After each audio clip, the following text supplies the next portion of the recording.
Buenas noches, mi nombre es Denis Río Frío, soy estudiante de la Facultad de Derecho y en este curso vamos a exponer un análisis jurídico y propuesta de política económica del colapso del techo en Open Plaza Trujillo, un enfoque filosófico jurídico de acuerdo a las teorías de Pareto, Nordi y Rax.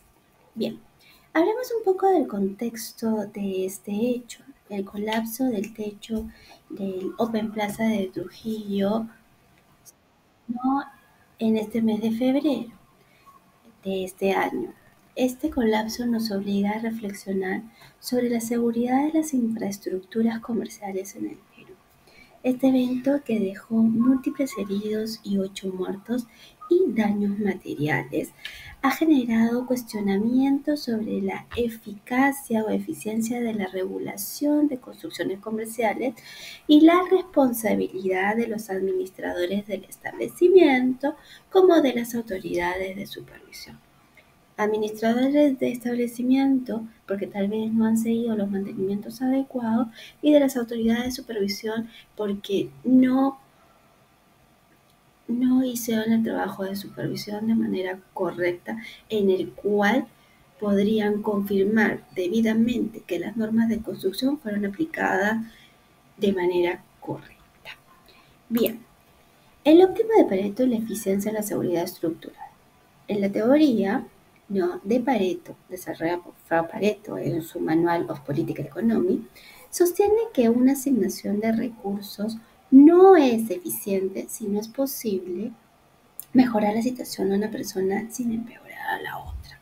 Entonces, en el contexto del colapso del Open Plaza Trujillo, esta ineficiencia se manifiesta en la permisividad regulatoria y la falta de fiscalización por parte de las autoridades en temas de construcción y estructuras que se han evidenciado tienen deficiencias en seguridad. Respecto a la implementación jurídica, desde una perspectiva jurídica, la teoría del óptimo de Pareto puede vincularse con el principio de eficiencia en el derecho económico y administrativo. De acuerdo con Posner, 1992, el derecho debe promover arreglos que maximicen el bienestar social. Sin embargo, en este caso, la falta de normas estrictas sobre infraestructuras comerciales generó una externalidad negativa que afectó a los consumidores y trabajadores del centro comercial. Bien, hablaremos del liberalismo de Nozick y la protección de los derechos individuales. Acá vamos a separar. En principio, vamos a analizar el caso y ver el equilibrio. Bien, en Anarchy, State and Utopia, Robert Nozick defiende un liberalismo basado en la protección de los derechos individuales y la mínima intervención del Estado en los asuntos privados. Esto quiere decir que Nozick sostiene que los individuos deben ser libres para administrar sus propiedades y negocios, siempre que no violen los derechos de otros. Ahora, en el caso del Open Plaza de Trujillo, la falta de regulación efectiva permitió que los propietarios del centro comercial operaran sin garantizar condiciones óptimas de seguridad, lo que terminó perjudicando a terceros. Si bien Nordin critica la intervención estatal excesiva, el caso demuestra que una ausencia total de regulación puede comprometer la seguridad pública. El equilibrio. En este sentido, el derecho debe encontrar un punto medio entre la libertad económica y la protección de los ciudadanos. Siguiendo el principio de Nozick, se propone un modelo de incentivos fiscales para las empresas que adopten estándares elevados de seguridad estructural, promoviendo así una regulación más eficiente sin incurrir en restricciones excesivas a la actividad empresarial. No, ni volverlo esto como un tema de poner trabas al desarrollo también de la inversión privada o estatal. Bien, La estrategia Maximin de Rawls y la justicia. John Rawls, en A Theory of Justice, introduce la estrategia Maximin, la cual sostiene que las instituciones deben estructurarse de manera que maximicen el bienestar de los menos favorecidos. En el contexto del colapso del Open Plaza de Trujillo, las víctimas fueron consumidores y trabajadores que no tenían injerencia en las decisiones sobre la estructura del centro comercial. La desigualdad viene a ser la ausencia de un marco jurídico adecuado para prevenir estos incidentes, lo cual refleja ¿no? una desigualdad estructural en la protección de derechos fundamentales. Desde una perspectiva jurídica, el principio rawlsiano de justicia distributiva implica que las cargas y beneficios deben distribuirse equitativamente, asegurando que los sectores más vulnerables no sean los más perjudicados por las fallas del sistema. La solución. Para aplicar esta solución, esta teoría del caso, se propone la creación de un fondo de compensación financiado por las empresas constructoras y los centros comerciales, con el fin de indemnizar a las víctimas y garantizar mejoras en la seguridad de futuras construcciones. Además, se sugiere establecer una normativa que obligue a las empresas a contratar seguros estructurales que cubran daños a terceros en caso de accidentes, asegurando así una mayor protección para los ciudadanos. Claro, si bien es cierto, hay seguros como los multirriesgos, estos no proporcionan una seguridad, digamos, integral para los consumidores de a pie o las personas de a pie. Entonces, lo que se solicitaría sería una ampliación a ese seguro y que ese seguro sea aplicado de manera obligatoria, ¿no?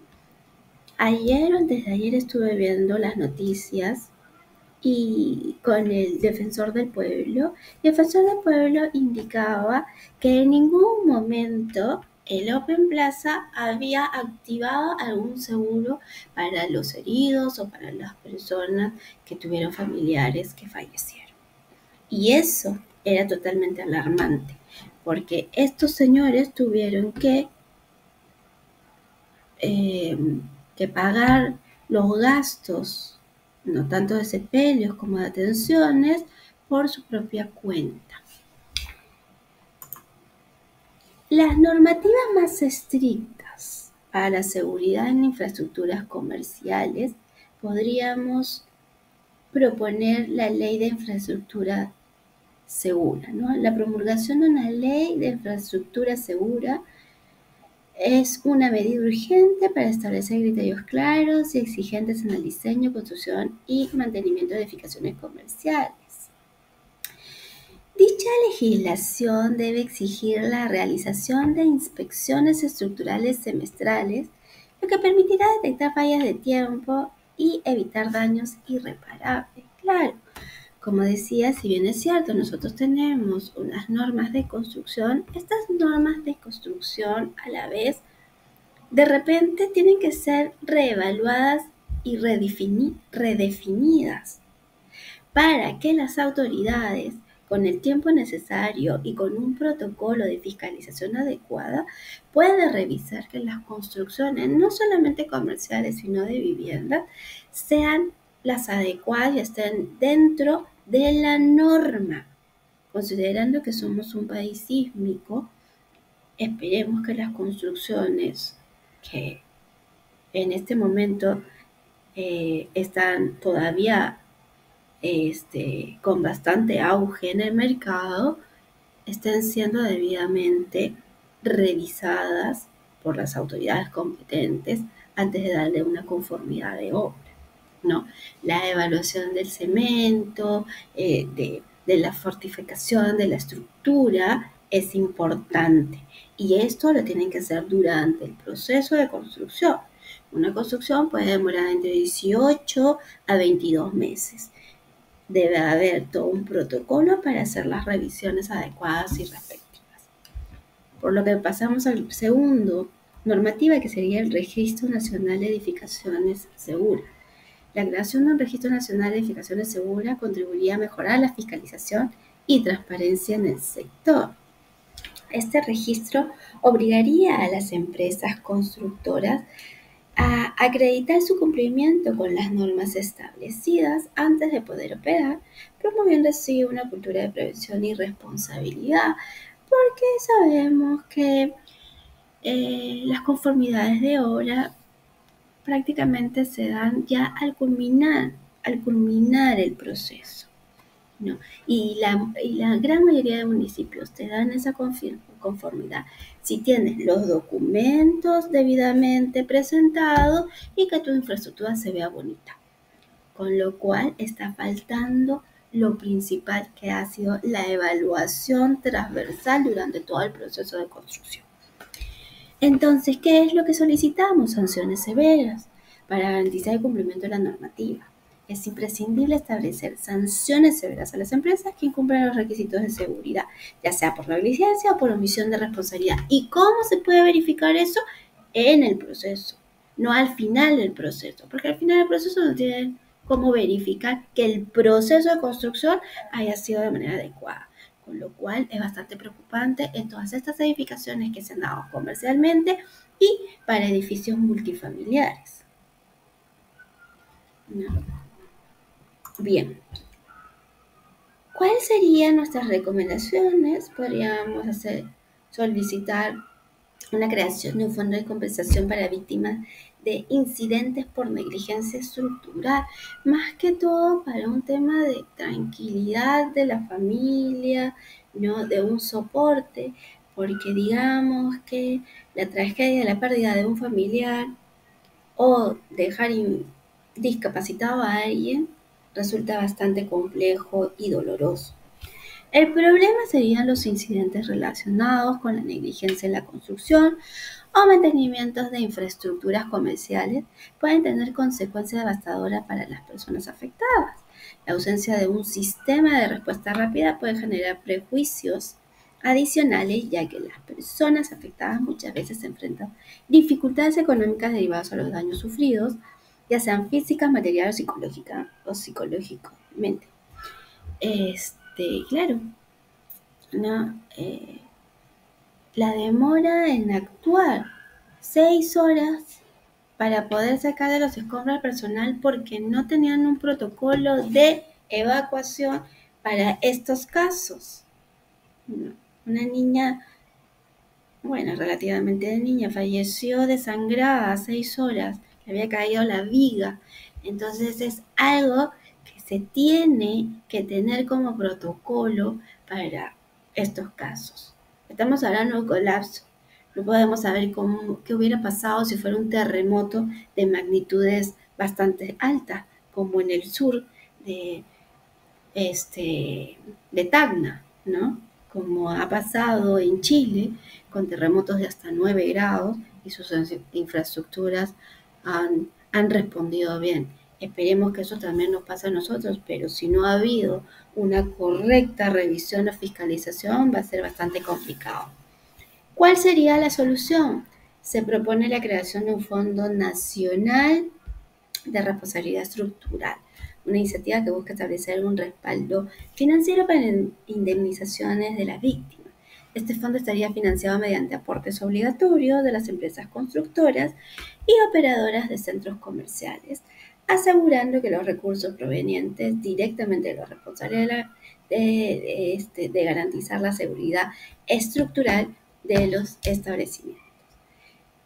¿En qué nos beneficia? ¿Cuál será el beneficio de este fondo? Permitiría la cobertura de indemnizaciones sin necesidad de que las víctimas tengan que iniciar largos procesos judiciales, como lo que va a pasar ahora, los cuales suelen ser costosos y desgastantes para ellos, ¿no? Y para ello se debería establecer un procedimiento de evaluación rápida y transparente en el que se determine el grado de afectación y se asigne compensaciones proporcionales al daño sufrido sin que pasen todo un proceso judicial, civil, penal que los desgasta totalmente. Bien, ¿qué recomendamos también? Incentivos fiscales para empresas que cumplan con estándares de seguridad mejorada, ¿no? Como incentivos tributarios, ¿no? Se recomienda la implementación de incentivos tributarios dirigidos a empresas que adopten estándares superiores de seguridad en sus edificaciones. Esto puede lograrse mediante descuentos en el impuesto en la renta para aquellas compañías que invierten en este tipo de seguridades, ¿no? Sello de seguridad estructural, la creación de un sello de seguridad estructural otorgado a las empresas que cumplan con los estándares más altos, lo cual les da un beneficio, una preferencia al consumidor, reconocimiento del público, y están las consideraciones que es fundamental establecer criterios claros y transparentes para la concesión de incentivos fiscales y el sello de seguridad requerido, ¿no? La mayor supervisión gubernamental de la construcción de centros comerciales, organismos nacionales de supervisión, denuncia ciudadana y mesa de diálogo. Organismos nacionales de supervisión, la supervisión estatal sobre la seguridad de las edificaciones comerciales deben fortalecerse, y no solamente comerciales, sino también multifamiliares, que están todavía en auge.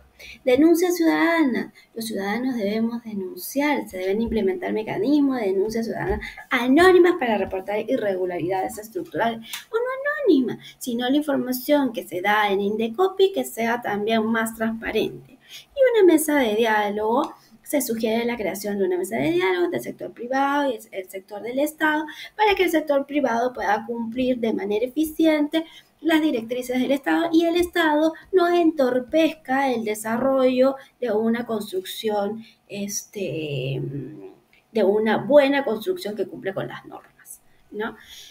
Tanto para beneficio de consumidores y pueda coordinar estrategias conjuntas para garantizar la seguridad y evitar hechos tan devastadores como lo que ocurrió en el centro comercial. Muchas gracias por su atención. Me despido.